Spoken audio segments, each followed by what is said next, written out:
you define confidence?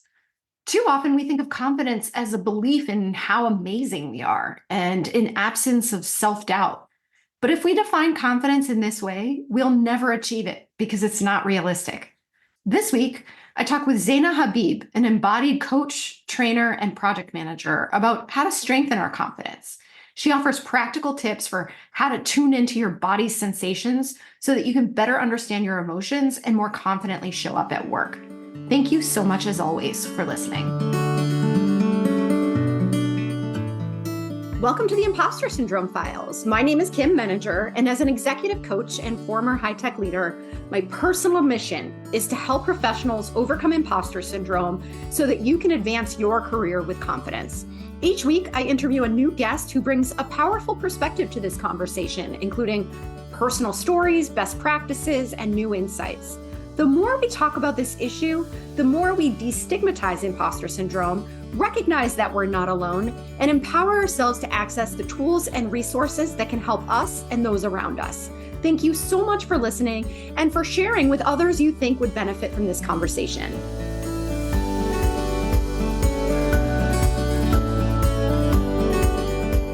Welcome, Zeina. It is such a pleasure to meet you. I'm so excited for our conversation today, and I would love to start by inviting you to introduce yourself.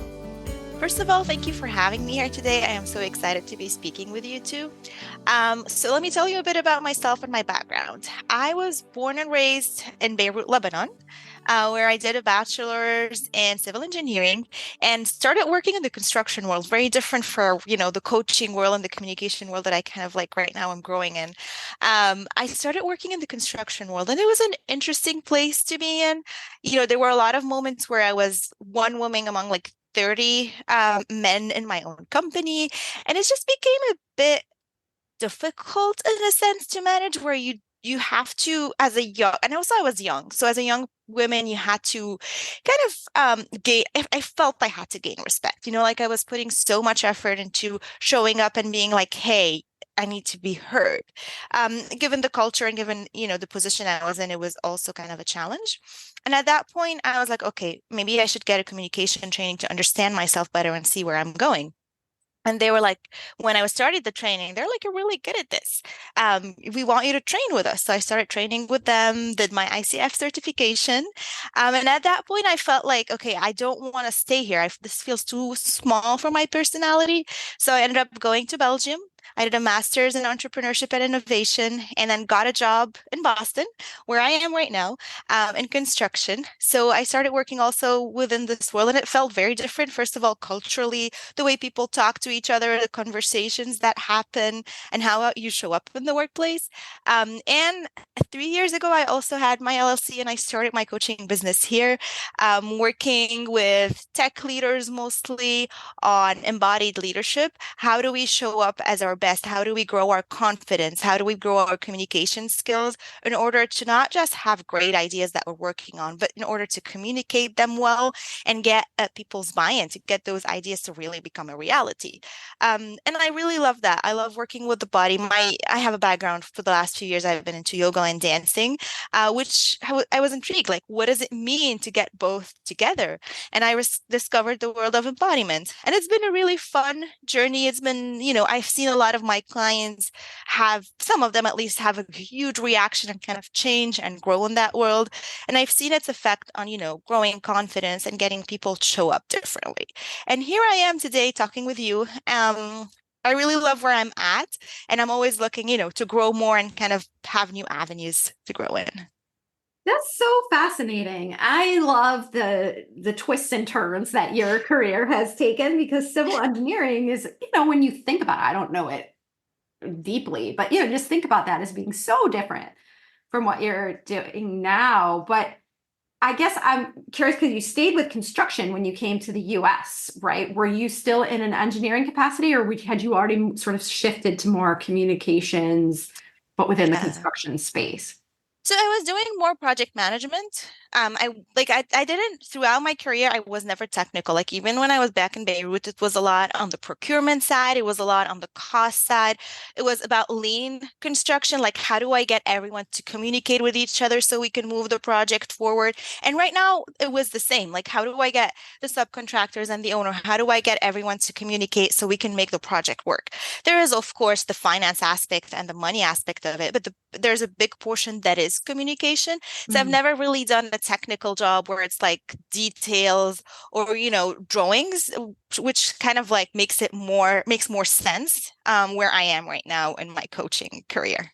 Absolutely. That makes a lot of sense because that communication piece is often an overlooked challenge in exactly what you're trying to describe. When you have to get multiple people with different agendas, different incentive structures, right? Different personalities to come together and cooperate, that is a big challenge. And I'm curious, before you started your own work and really moved into the communication space, what was most challenging for you? Like how did you know there was a problem that needed to be fixed? So there was one, first of all, there are big signs. One of them was I was exhausted. Like I had reached a burnout. I was getting sick. I'm not a person that gets sick often. I was getting sick. I was just feeling always also like I was snapping at people in a sense. Like there was something from my well-being that was missing. And the other one, which really like I had hit a limit when that happened, one of my coworkers was coming into my office and he made a joke that like he's kind of afraid to ask me for something, or like there was some kind of a joke about like asking me about something. And it put things into perspective. It was a joke, but it put things into perspective for me in the sense of like, if they have that thinking, if there is there, and not to say that they are right, and not to say that all of that hasn't contributed to where I was, but at the same time, I didn't want to be there. Like whatever was that needed to change, whether from my perspective or my boundaries or how I showed up, something needed to change because I did not want to be this person. Mm. And that's a huge insight. I think it's hard to get there sometimes because we're often very reactive in how we show up. And especially if you're feeling burnt out, there's this pressure to just kind of get through the day, right? Like, Yeah. I've got my to-do list, I'm crossing things off, and then I'm moving on to the next thing, as opposed to taking that time to reflect and say, this just generally isn't working for me, right? Like I got to make a change. And that can be scary because you don't necessarily know what that change needs to be. And so I'm curious, once you realized like, whoa, this is just not the person I want to be, how did you think about, well, what do I need to do next? How did you know it was what you did? I'll be very honest, I didn't know it was what I did. I appreciate that. That's probably how most of these things happen, right? So we don't know. One thing I've always been good at, and I've always done in my entire life and everything, is I throw myself into new things. Like I'll try some new stuff, I'll stumble onto things, I'll do research, and then I'll get taken by something for like, 2, 3 months, and then I'll be like, no, that's not working. And then, it's a lot, but I got the 10% of those things was a huge change in my career and personal life. I had been researching a lot of things. I'll be very honest, I researched like interior design and I researched like psychology. I was like all over the place in what I was doing at that time. And then one of my coworkers was like, hey, I did this training. Do you want to try it? And I remember saying yes and like messaging these people and showing up into a room full of like random strangers I'd never met and sitting on a table and people were sharing about like their emotional needs and just talking about things. And I was like, what am I doing here? And then 2, 3 weeks in, I was like, this is very interesting and I love it. And they started talking to me about like, hey, what would it look like for you to train in that and just become part of the team? So I think for me, and I mean, this is a great strategy that does work, is sometimes trial and error. You got to try and see what works and what doesn't. I'm glad you said that because I think sometimes, especially those of us who are high achievers and perfectionists, is like we think we have to have the perfect plan, right? Like I have to find the precise solution to this problem. And then if we're not sure, we doubt ourselves, as opposed to recognizing that there isn't a perfect way to go about doing this. And we're really not going to know until we try it. And so, just I don't know how you found that program and whether that was something that kind of you researched or somebody suggested it to you, but to just be open, right? To be open to the possibility that there is something out there that could be useful and to not come with a fixed mindset. Yeah, 100%. And I mean, it was, to be honest, it was like suggested by a friend that I trusted, so it kind of made it easier. Mm. And it is something in my personality where I've always like loved learning. So for me, anything new is like, exciting, and I just want to know more about it and I want to go there. And I think that is, I mean, it comes, of course, it's a strength and sometimes it's not, it doesn't help. But in those moments where like life is just unsure, and I don't know what is next and I don't know what to do, they help because no matter how good or bad the experience ends up being, you're taking something out of it. Mm-hmm. You're learning something new. You're learning something about, maybe what you don't like. You're learning about what you could change in yourself, what type of people you need around you. There was a lot that I took from this experience that affected my life, and even the ones later on that weren't as good, they give me some information. And that's a good way to think about it too, is it's never wasted, right? Because even if it's not something that you are going to continue, you've learned what doesn't work for you, right? And you've probably, like you said, taken away some insights that you can use in other ways. So what are you seeing now, having experienced a lot of this yourself, gone through these programs? When you are working with other people, what are they asking for help with? What are the kinds of things that they're struggling with? Is it similar to what you experienced? I think it's a variety of things. It's so interesting because I see it on all levels. So when I'm working with like the highest executive and I'm working with the youngest talent, sometimes they come with the same problem. And it's interesting to me to see that it is not related to where you are in your career sometimes where you face those. A lot of the things I see is an anxiety of how they show up to others, an anxiety of how they show up in meetings, an anxiety of how they share their ideas, and how they communicate sometimes their boundaries up and down. Like, what is it like to manage, talking upwards to your managers and then talking to your reports, all of this kind of communication, and showing up as confidence, like confident as a confident person. And it's interesting because once you start asking people, what does confidence mean? A lot of them have this kind of ideal, like they see someone at work who's maybe more calm, and then they just think that they have to become that.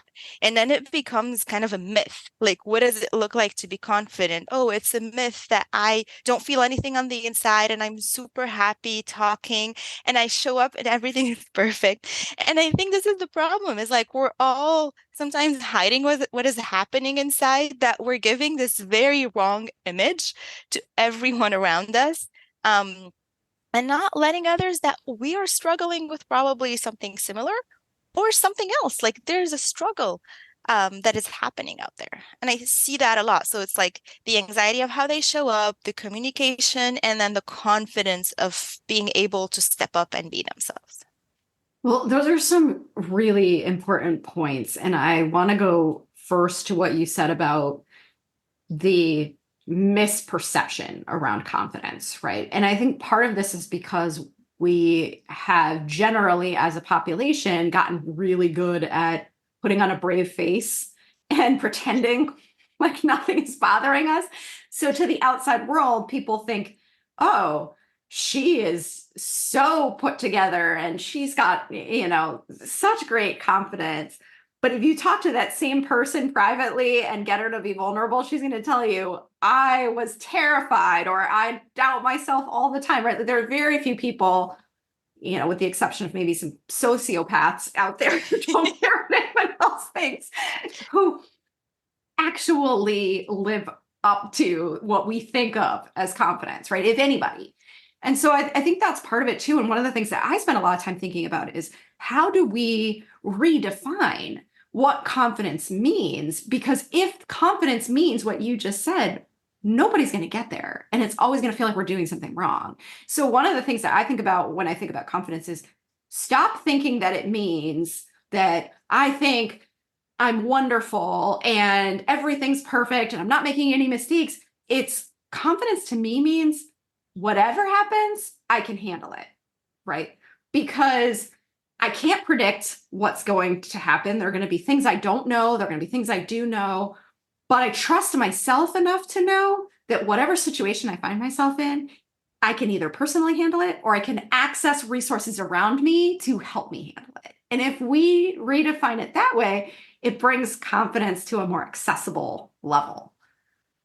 I love this. And it matches so much with with definition that I use with my clients and in my workshops and in my training, because I think, confidence is about growing our capacity. It is not about trying to be someone we're not.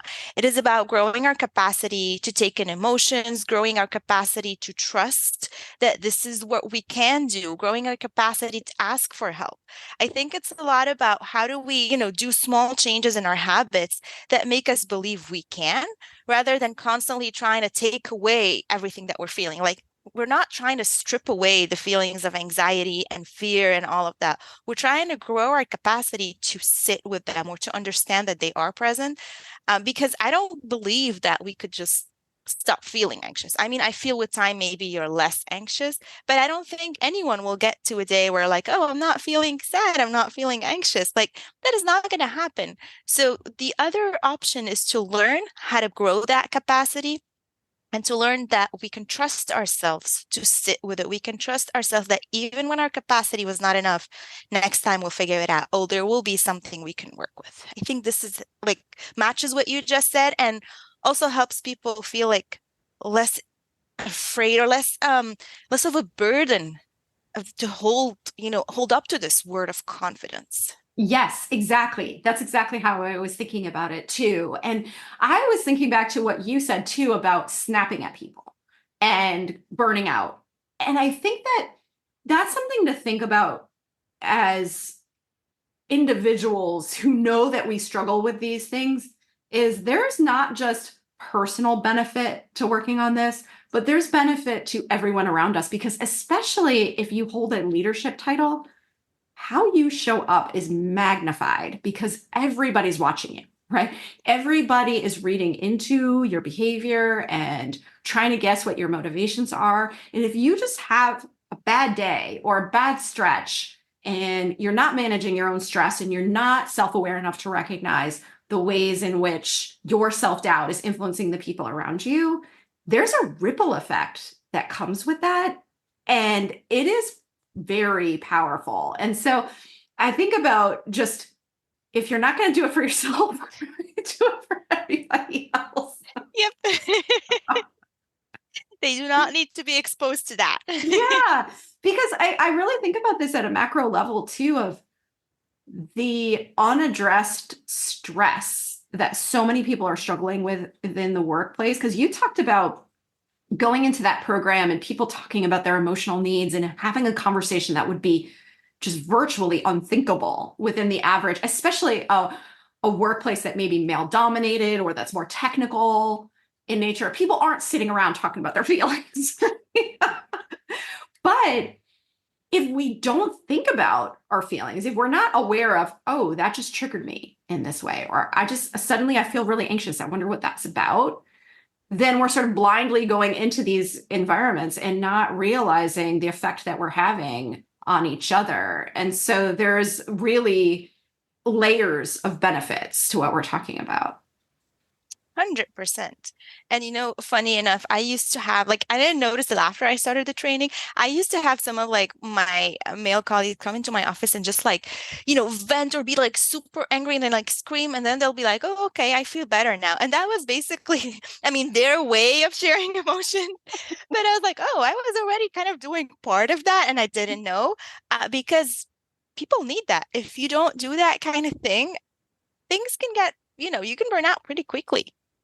You're absolutely right. And I think that that goes back to the definition of confidence and how almost dangerous it is, because if we believe that we need to operate at these really high levels of perfection where we don't show any cracks, right? Like there's no sign of weakness whatsoever, then it compounds those feelings that are there. It's not like they're not there, but there's that added layer of pressure to hide it. And so I think everybody needs to know themselves well enough to know this is something I need some. It could be that I just hit the pause button for a couple minutes to get myself back in control again. Or it could be that, you know what, I really need to take the day off tomorrow because I'm just not in a position right now to be my best self in interactions with my team. Yeah. And one thing that I found was helping my client is working through the body in the sense of learning to understand where your emotions are. Because the thing is, sometimes you're thinking, "I'm anxious." By the time you're thinking that word, there's a lot of lost time, especially if you're like going into a meeting and you want to say something. So understanding, for example, I tell my clients, let's say you're anxious about speaking up in a meeting. Understanding what is happening in your body in that moment and just taking a few breaths through it makes the connection so much faster and gives you the opportunity to maybe have the time to speak up in that meeting. Or maybe the other way around, where you're speaking too much and you want to give other people space of like pushing your body back and kind of letting other people be. And trying to understand the dynamics there and understand what is it like, what does it feel like, what is happening inside of us so we can react quicker or maybe understand ourselves at the higher level, just because emotions tend not to be in our head. And I love what you said. You said like take a break or breathe. All of these things are very bodily based things. It's all happening inside of us. Like take that deep breath or like go for that walk just to give our entire organism just a minute. Yes. And I'm really glad you said that too, because I think, our thoughts are just ways of explaining to ourselves what's going on in our body, right? And I love that you call out that by the time it gets to our thought, there's been time passing that, time where things may be getting more activated, right? Your nervous system is just ratcheting up and you lose that opportunity to intervene and start to bring things back to a more neutral place. So do you have thoughts on, for people who are listening who maybe have never done anything related to what we're talking about, is there like a first step or I know it's far more complicated than that, but how do you get to a place of, I've been in reactive mode for so long, I don't even know what it feels like to listen to my body? Yeah, so I think the hardest part working with new clients is there's no awareness, which is normal because they haven't done that before, of what sensations are. Like I would ask someone, "What does it feel like to be anxious?" And they're like, "I just know." Or, like there isn't an expression to what it's like in the body. And I would say the first thing for anyone to start is just do body scanning. Like, wake up in the morning and be like, "Hey, what's my body like? Like, is there something that's more tense? Is there like an energy somewhere?" Using those words, like trying to find words that aren't emotion, but sensation, which is like tingly, tension, cold, hot, and observe how it changes throughout the day. If something happens, just simply be like, "Oh, what is going on?" Like growing that habit of understanding what is going on in our body, just to kind of like get into it without putting the pressure of like, I have to figure out every emotion on its own, but just growing the sensation habit on its own. Like what changes, what happens, and what does it mean for me? Because I feel it's a challenge, which I understand for people who haven't done something like that before or don't have an experience with it. So I say just do that. I think that's I love that you're separating out, figuring out what the emotions are from just, this is just what's happening right now, right? Like, this is what I'm sensing. And then you can start to figure out what the patterns and like how those, or at least the way I think about it is, if I tend to feel this particular pattern of sensations in these kinds of situations, right? Like that tells me something, and maybe there's a higher level of strategizing that I can do around that. But to get to that point, you have to start where you're talking about, right? With people who are probably not even paying any attention to this at all. Yeah, 100%. And I understand, we never really, it's not a very common practice or something that, you don't grow up learning about that. Mhm. You hear about emotions, but not much about sensations. And to be honest, it's not universal, but there are certain body sensations that become associated with emotions. But I try not to do that with my clients, just not to feel like I'm trying to categorize things. But Mhm. there are certain activations, like the fear activation, which kind of elevates the energy, and the other activations kind of lower the energy in the body. Lower as in like, your heart rate is higher when your energy is high, and then like lower heart rate, you feel yourself more falling down, posture going forward. So there are some connections generally with most people I've talked with, but I let people do their own, Yeah. relations so that they Mhm. feel like they have power over it. I love that. I think that's a really great way to think about it. And I wonder too, because it seems to me that one of the greatest challenges to everything that we're talking about is time. And people think, I don't have time for that, right? I'm too busy. My mind is in a million other places. Like, how do you think about translating some of what we're talking about into a sustainable process for busy people? How much time are we talking about? So this is one of the things that I learned as I got more clients is I always aim for very small actions over sustained time. I always tell my client, what do you do in the morning? Like if someone drinks coffee or has a meditation practice, I'm like, add 1 minute to it and do this practice Mm, every day. Every day. I'm not taking time away. Like 1 minute a day as you're doing something else, not the end of the world. But when it comes to like, hey, let's do 15 minutes of this breathing, like no one's gonna like it. Or I say like, hey, before a meeting, like do that 1 minute practice, and then when you feel like you want to speak up in a meeting and you're not, do it again. And when they start to notice, oh, I was able to speak up, I was able to do it, it helps a lot. And I always tell them, like, let's say someone's goal is to end up speaking up more in meetings. I tell them in like 2 weeks before we meet again, do it once or do it twice. Smaller actions, more sustained, help a lot. It takes off the pressure. It makes the goal very reachable. It's a challenge that isn't outside of people's comfort zone. So I think this is one thing, like smaller, more consistent things works a lot for busy people and for anyone, honestly, to just not feel like they're taking a huge leap that is very crazy and it feels doable.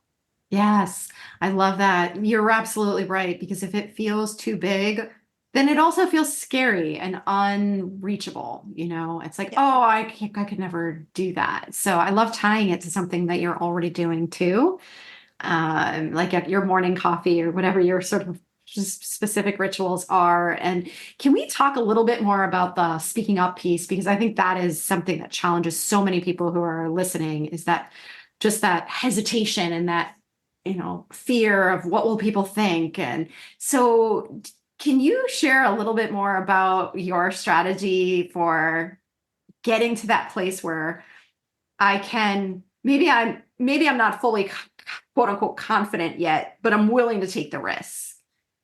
Yeah, of course. So the way I work with my client on that is, you explore the thoughts, like what is happening? What is really happening for you that is pushing you not to speak up? Is it that you think, they're going to think I'm stupid? A lot of people come up with these things. I'm going to share what I've heard. Like they're going to think whatever I say is going to be stupid. It's not going to add any value to anyone in this meeting. I'm going to interrupt the flow of the meeting. A lot of like kind of these thoughts are from this place. And from a sensation point of view, a lot of people say they feel like everything closes up here, a huge tension, high energy, where it's like, I want to run away. I don't want to be sitting here in this meeting. So Mhm. these are kind of a lot of the sensations and thoughts I've heard, which kind of builds up to the anxiety itself.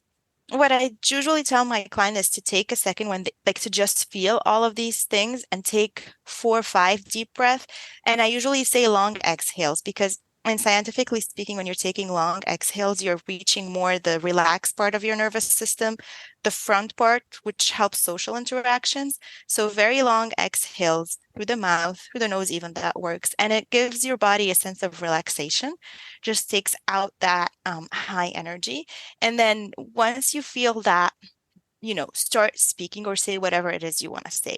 And it's not about, as I said, like doing it in every meeting. It's about saying, my goal is to speak up in one meeting in those 2 weeks. So it becomes like the goal is not what happens after the speaking up. It doesn't matter what happens after. Nothing matters. What happens is I actually did the action, and I'm checking, I'm feeling, I am confident because I did that one thing. So the confidence comes from achieving something that is not linked to people's reaction, that it isn't linked to something outside of you. It's linked to you making the effort to do the breathing, to understand your body, and then say those words. And it sounds achievable. And that by itself starts help you to grow your confidence. Once you do, those small things over and over again, you're like, oh, I get it. I can do this. Yes, exactly. And I think that, as somebody who has lived with anxiety for a long time, my imagination is always far worse than reality, right? And so you're telling yourself all these stories, like you said, of everyone's going to think that I'm stupid and, all these horrible things are going to happen. And then when you do it and you realize that that doesn't happen, it dilutes the power of that fear too. It's almost like, yeah, you become desensitized to it in a way, because you are you're showing your brain, oh, that's not as dangerous as I thought it was. Yeah. And one thing I use, if someone is an athlete or a dancer, or like in any hobbies that they have, I tell them, was the first time you went on court or you performed or you created something the same as today? Because practice is very easy to see in hobbies. It is not as easy to see in things like that. So the idea that if you practice enough, you can, win in those things shouldn't be any different from any other area in your life. Yeah, I love that, because that is definitely very real in people's minds of, no, of course not. Of course, I'm far better today than I was when I first learned how to do whatever it is that I do. And it also helps with just giving people a reality check when it comes to perfectionism too, right? True. Because so often we're our own harshest critics, and I step into a new job on day one and we expect I have to already have mastered this, as opposed to I was not, when I was starting my last job, I was in the same place. We often compare ourselves to, our starting point to our ending point in the previous role, as opposed to looking at it more, through the lens of, every time I do something for the first time, it's scary and different and uncomfortable. Yeah, I love that. Yeah, it is true. We do that sometimes. We're compared to like, hey, how I was yesterday, even though yesterday I had been like a master at whatever I was doing. That's right. And I think that, just thinking about what you're saying of keeping track or noticing your bodily sensations a little bit more too.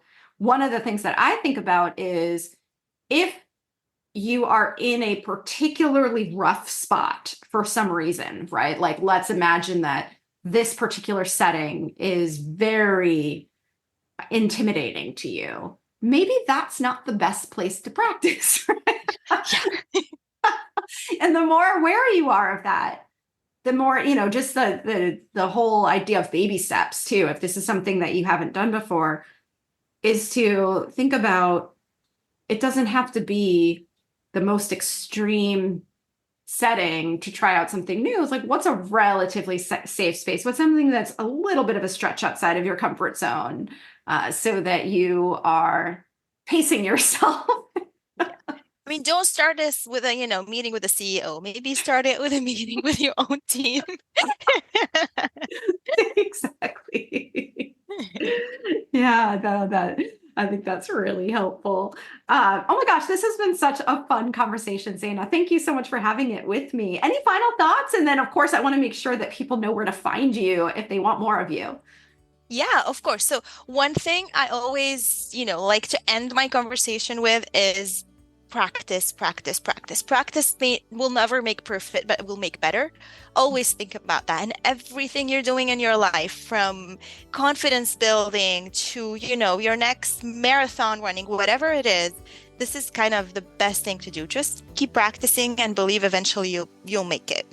I think that's the biggest thing. They can find me on LinkedIn under my name, Zeina Habib, which will probably be shared once the episode is shared. Mm-hmm. I do have a website also, Voice Within, and I do have an Instagram page, Zeina Habib Coaching. I'll share my handle so people can find me. And I am looking forward to hear more from you. And I really, really enjoyed our conversation today. It was so natural and so much fun.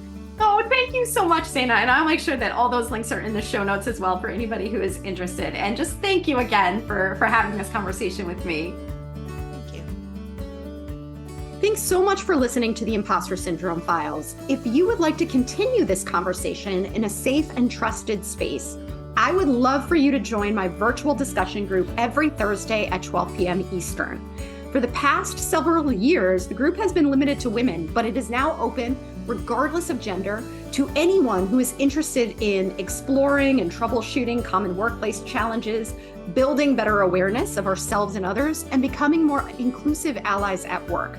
Check out the show notes for more info on how to find us, and please join us next week for another episode of the Impostor Syndrome Files.